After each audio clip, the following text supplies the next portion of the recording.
Guys, welcome to our YouTube channel. और आज हम पढ़ने वाले हैं इलेक्ट्रोमैग्नेटिक का सेकंड लेक्चर। जिस पर फर्स्ट में हमने पढ़ा था, फर्स्ट वीडियो में मैग्नेटिक फ्लक्स के बारे में देखा था। और आज हम पढ़ने वाले हैं कि इलेक्ट्रोमैग्नेटिक इंडक्शन क्या होता है। और यही हमारा चैप्टर है, इलेक्ट्रोमैग्नेटिक इंडक्शन।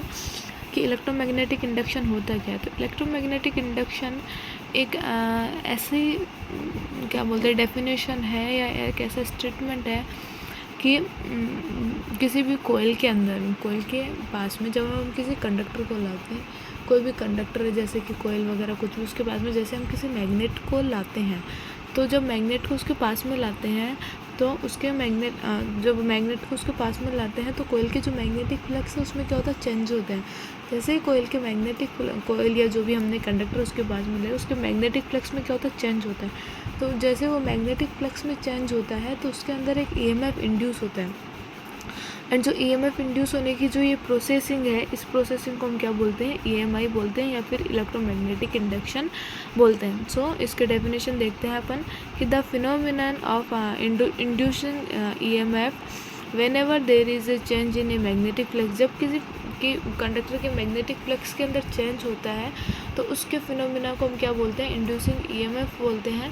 और ये जो पूरी जो प्रोसेस है इसको हम क्या बोलते हैं, इलेक्ट्रोमैग्नेटिक इंडक्शन बोलते हैं। जैसे हमारे पास में ये कोई कोयल है और हमने इसके पास में मैग्नेट को लाया।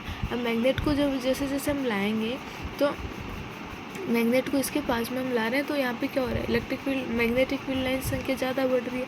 जब मैग्नेटिक फील्ड लाइन्स ज़्यादा होगा तो यहाँ पे मैग्नेटिक फ्लक्स क्या होगा, बढ़ेगा, इंक्रीज़ होगा। मैग्नेटिक फ्लक्स इंक्रीज़ होगा तो गैल्वेनोमीटर में कुछ ना कुछ डिफ्लेक्शन आएगा, जिससे कि यहाँ पे क्या होगा, ईएमएफ इंड्यूस होगा, जिससे इस कोयल के अंदर क्या होगा, करंट फ्लो होगा। एंड जब कोयल के अंदर जब करंट फ्लो होगा तो यहाँ पे क्या होगा, एक ईएमएफ इंड्यूस होगा। और जो ईएमएफ इंड्यूस होता है इसको क्या बोलते हैं, इलेक्ट्रोमैग्नेटिक इंडक्शन बोलते हैं। या फिर हम यहाँ पे एक चीज़ और भी देखेंगे कि अब तक हमने पढ़ा था कि टाइम वेरिंग जब इलेक्ट्रिक फील्ड होता है तो मैग्नेटिक फील्ड इंड्यूस होता है, और टाइम वेरिंग जब मैग्नेटिक फील्ड होता है तो इलेक्ट्रिक फील्ड इंड्यूस होता है। बट क्या हमने कभी ऐसे, और जैसे मान लो किसी भी करंट कैरिंग वायर में जब हम करंट फ्लो करवाते हैं तो उसके आसपास में क्या होता है, मैग्नेटिक फील्ड इंड्यूस होता है। पर क्या हमने कभी ये सोचा है कि किसी भी कंडक्टर के मैग्नेटिक फ्लक्स में हम चेंज करते हैं तो उसमें करंट फ्लो होगा। तो यहाँ पे यही होता है कि यहाँ पे हम ये देखने वाले हैं कि कोई भी कंडक्टर के फ्लक्स में जब चेंजेस आएंगे तो उसके वजह से उस कंडक्टर के अंदर एक करंट फ्लोइंग होने लग जाएगा, जिससे वहाँ पे एक ईएमएफ इंड्यूस होगा। तो जैसे जैसे इसके फ्लक्स में चेंजेस आएंगे तो यहाँ पे एक ईएमएफ इंड्यूस होगा। ईएमएफ इंड्यूस होने की वजह से इसमें क्या होगा, इंड्यूस करंट फ्लो होगी, इस कंडक्टर के अंदर के इंड्यूस करंट फ्लो होगी। और इसको हम क्या बोलते हैं, इस सारे प्रोसेस को इलेक्ट्रोमैग्नेटिक इंडक्शन बोलते हैं। और इसके लिए क्या है, ये किसने दिया था, ये लो फैराडे ने दिया था। इसके लिए क्या है, फैराडे ने 2 लॉ दिए थे हमको। इसके लिए फैराडे ने 2 लॉ दिए थे, है ना। तो ये सारा जो है वो सब फैराडे ने ही एक्सपेरिमेंट करके पता लगाया है। सो फैराडे के 2 लॉ हैं। There are 2 Faraday's law of electromagnetic induction. इसमें फर्स्ट लॉ आता है हमारा फैराडेज फर्स्ट लॉ। फैराडे का फर्स्ट लॉ हमें बताता है कि जब भी किसी कंडक्टर के मैग्नेटिक फ्लक्स के अंदर क्या होता है, चेंजेस आते हैं, किसी कंडक्टर के मैग्नेटिक फ्लक्स के अंदर चेंज आता है तो उसमें क्या होता है, ईएमएफ इंड्यूस होगा। और ईएमएफ इंड्यूस होगा और वह ईएमएफ तब तक इंड्यूस होता रहता है जब तक कि उसके फ्लक्स में चेंजेस क्या होता है, कंटिन्यू रहते हैं। जैसे ही फ्लक्स में चेंज होना बंद हो जाता है, ईएमएफ इंड्यूस होना बंद हो जाता है। सो फैराडे का फर्स्ट लॉ में ये बताता है कि जब भी किसी कंडक्टर के अंदर मैग्नेटिक फ्लक्स चेंज होता है होता है तो वहाँ पे एक ईएमएफ इंड्यूस होता है। और वह जो ईएमएफ इंड्यूस होता है वो ईएमएफ तब तक होता है जब तक कि उसमें फ्लक्स के चेंजेस क्या होता रहता है, कंटिन्यू रहते हैं। एक्सपेरिमेंट हमने किया है कि हमने एक कोई कोयल ली है और कोयल के पास में हमने एक मैग्नेट ला के रख दिया। अब हमें पता है कि मैग्नेट में जो मैग्नेटिक फील्ड लाइंस होती है वो नॉर्थ पोल से निकलती है, साउथ पोल से जाती है outside of the magnet. And magnet के अंदर क्या होता है, साउथ पोल से जाती है, नॉर्थ पोल पे रुकती, टर्मिनेट होती है। सो यहाँ पे हमारी मैग्नेटिक फील्ड लाइंस निकल रही है, मैग्नेट है तो मैग्नेटिक फील्ड लाइंस होगी, मैग्नेटिक फील्ड लाइंस है। अब ये मैग्नेटिक फील्ड लाइंस क्या हो रही है, इस कॉइल के पास में जा रही है। तो हम यहाँ पे 2 बार एक्सपेरिमेंट करेंगे कि फर्स्ट टाइम तो ये देखेंगे कि जैसे मैग्नेटिक फील्ड लाइंस जैसे ये मैग्नेट कोयल की तरफ मूव करेगी तो कोयल का फ्लक्स क्या होगा, चेंज होएगा और ड्यू टू कोयल के फ्लक्स के चेंज के वजह से यहाँ पे एक ईएमएफ इंड्यूस होगा और गैल्वेनोमीटर में कोई ना कोई तो डिफ्लेक्शन शो करेगा, ठीक है। सिमिलरली क्या होगा कि जैसे ही मैग्नेट फर्स्ट तो हमने देखा कि मैग्नेट जब इसके पास में जाएगी तो कोयल में क्या होगा, चेंज होगा।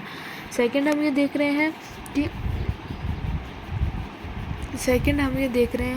कि जैसे ही मैग्नेट क्या है इससे दूर जा रही है, मतलब मैग्नेट को हम इस साइड लेके जा रहे हैं तो कोयल के अंदर then again magnet flux will change, तब भी मैग्नेट फ्लक्स में क्या होगा, चेंज होगा, क्योंकि चेंज होगा तो फ्लक्स में जैसे ही चेंज आएगा तो उसमें क्या होगा, ईएमएफ इंड्यूस होगा और गैल्वेनोमीटर फिर से हमें कुछ ना कुछ डिफ्लेक्शन शो करेगा, चाहे वो अपोजिट डायरेक्शन में शो करे बट शो करेगा।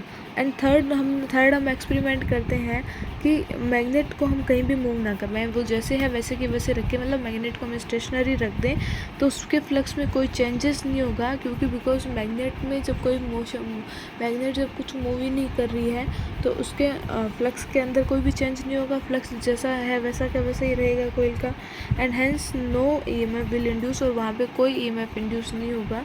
And galvanometer show no deflection, और गैल्वेनोमीटर भी कोई डिफ्लेक्शन शो नहीं करेगा। तो इसके लिए हम पढ़ लेते हैं कुछ कि when the magnet is moved towards the coil, flux will change, and due to change in flux EMF will induce and any galvanometer will show deflection, और जो galvanometer है वो हमें क्या करेगा, डिफ्लेक्शन शो करेगा।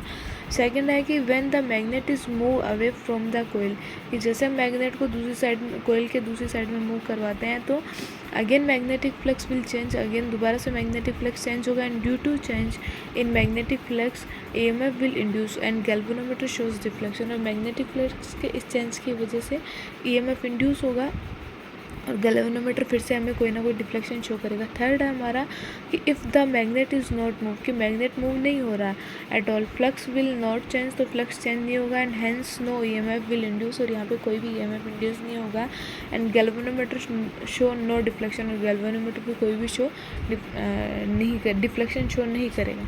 सो गाइज ये था हमारा फैराडेज फर्स्ट लॉ।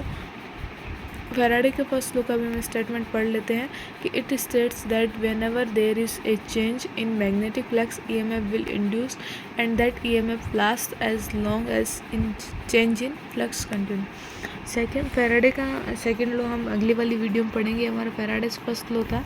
वीडियो पसंद आए तो लाइक शेयर एंड सब्सक्राइब ज़रूर करना। Thank you so much.